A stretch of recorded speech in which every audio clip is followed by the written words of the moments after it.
কোরআন শরীফে আছে সমস্ত জাহান্নামীরা জাহান্নামের আগুনে ফেরেশতাদেরকে বলবে, দুইটা ভুলের কারণে আমি জাহান্নামী।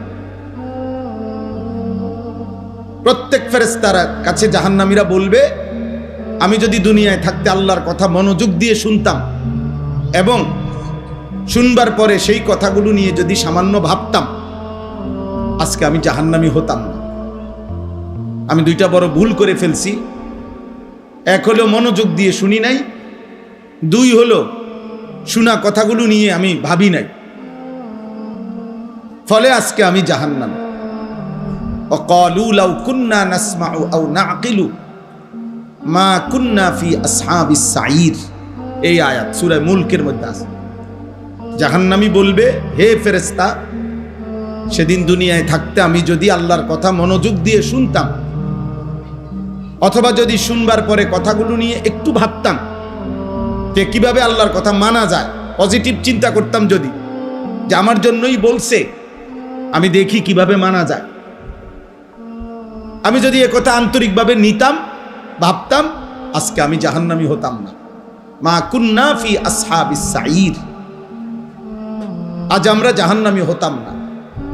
কোরআনে আছে, তখন জাহান্নামী নিজের পাপ ফেরেশতার কাছে সব বলবে, ফাতারাফু বিদামবিহিম, সে নিজের অপরাধের কথাগুলো একটার পর একটা বর্ণনা দিবে, স্বীকার করবে, আমি মিথ্যা বলেছিলাম, চুরি করেছি, জিনা করেছি, মদ খাইছি, জুয়া খেলছি, নারী দেখছি, কথায় কথায় গালিগালাজ করছি, হারাম উপার্জন করছি, এগুলো একটার পর একটা স্বীকৃতি দিবে।